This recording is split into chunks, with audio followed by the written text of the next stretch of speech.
I'm Chris Lawrence in Dallas with your headlines from North Texas, starting with a disturbing act of violence. Police said the suspect hacked a man to death with a machete more than 50 times. He was beheaded at the Downtown Suites Motel in East Dallas. As Cole Sullivan reports, it left everyone who witnessed it shaken.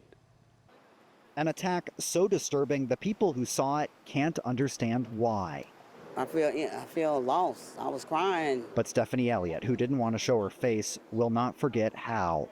She says she witnessed a suspect grab a machete and start chasing a man across the parking lot of the Downtown Suites in East Dallas. He almost made it to the office, but then he slipped.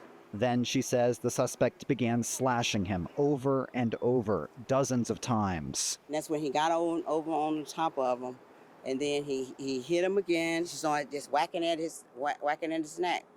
And then he just kept hitting until he decapitated him.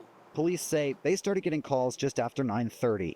The suspect has a machete, and Fire is noticing that he is actually cutting someone's head off.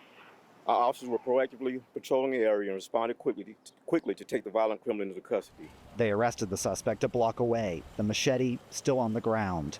The victim, DPD says, died at the scene. I could not believe that anybody would just do another human being that way. Elliott says it started as an argument, but the suspect gave no reason why it ended like this. Did he say anything? No. What was left to say? In East Dallas, I'm Cole Sullivan. Dallas police are searching for a driver who left the scene of a deadly hit and run. Investigators say the crash happened around 1 a.m. Wednesday on Buckner Boulevard south of I-30. A pedestrian was found dead at the scene, and we're working to get a description of the vehicle or driver involved.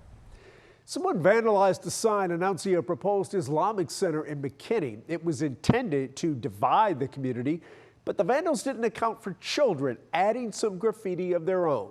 As Jobin Puneker reports, it's actually brought the community even closer. Signs are meant to get your attention, some more than others. This one along Virginia Parkway in McKinney didn't always look like this. And I was disappointed and sad. But more than that, I think what I was sad about was that Jesus Christ's name was used for that. A sign announcing a new mosque was spray painted over with a cross and Jesus Christ under the words "coming soon." Samad Syed is with the Muslim community. His family goes to that mosque. There is a narrative out there that the Muslim community did this for attention. I'll tell you one thing that Muslims don't want. We don't want attention to ourselves at this point. It's going to consume our neighborhood. There has been very vocal opposition to building this mosque, and the reaction to this was swift. From both the Christian and Muslim communities, the mayor wrote, "Acts meant to divide do not reflect the values of our city or the people of McKinney. We are a community that embraces kindness and respect." But the story does not end here. It's what a student group from the mosque decided to do with that defaced sign. They were trying to educate people who did that, is that, hey, we love Jesus too. And I think that's a great message. Syed reminds us that Jesus Christ is a prophet often mentioned in the Quran. Nearby Christian churches have offered to pay to replace the sign. Some have even left little notes. The McKinney Islamic Association has not commented publicly.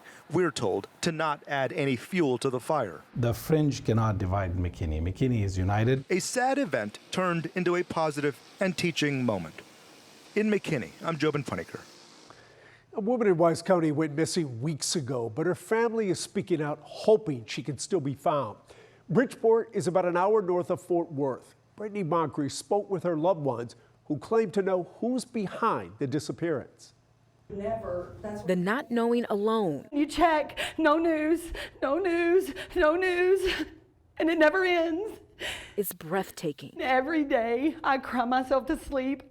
I cry myself awake. Because Darla Hastings' sister, 48-year-old Monica Sanford, is missing. She deserves to be found. She deserves to be brought home.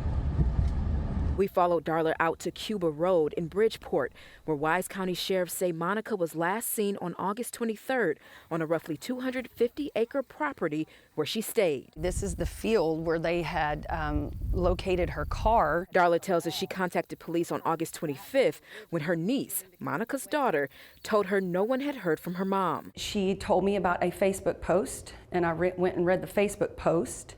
from the ex-boyfriend. Sharing these screenshots, Darla says Monica's ex claims Monica told him she was going to the car, which was yards away from where they spent the night in the woods near the river. Another post to Monica says, "You abandoned your car in a field. You left your dog and you left every stitch of clothes you have." That's when I knew something was wrong. And we still don't believe that she went willingly or on her own accord. She left personal property behind that most people would not leave without, including a small dog. Wise County Deputy Chief Eric Debus tells us they have a person of interest who's in custody for a different charge not related to Monica's disappearance.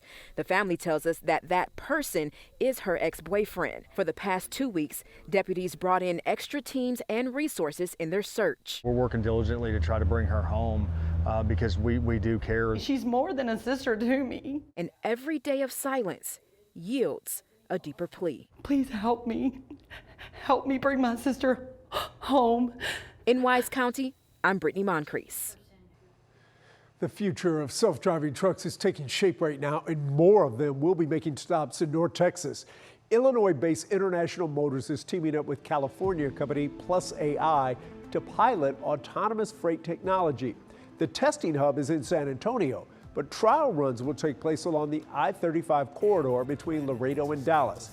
These trucks include new sensors, upgraded computers, and Plus AI's latest self-driving software.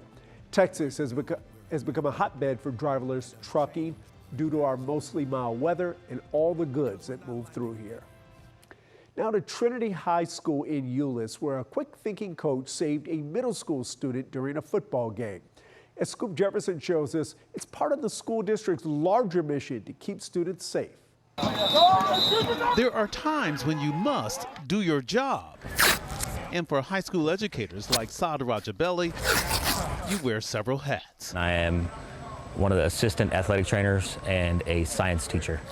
Push. Even during practices, you'll find Coach Rajabelli on the field taking care of his student athletes. Here's your Band-Aid. First aid is all part of his training, put to the test on September 8th during a football game against the Haltom City team. Player that collapsed on the Haltom sideline, so the away sideline. This is one of the 4 that we have in this building. Coach Rajabelli, if you open it, retrieved one of the school's AED machines. Look at pictures on pads. The 7th grade player unresponsive. I administered the AED first, got everybody away, and we let it kind of read the rhythm and advise for shock. Easy, go! HEB is one of the first Texas school districts to implement a cardiac emergency response plan with the American Heart Association, district-wide, and not just for grown-ups. At every level.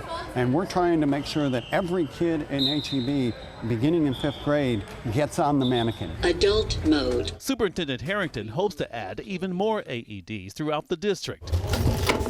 He believes being prepared for emergencies is part of his job, just like CPR is part of the coach's job. I had the view of that sign while administering CPR, so I just went and did my job. And that's a win for both the 7th grader. He's hopefully going to live a long, healthy life. And Coach Rajabelli, who knows what can happen when you just do your job. In Euless, I'm Scoop Jefferson. Yeah, knowing what to do and being willing to jump in and get it done. And those are your headlines from North Texas.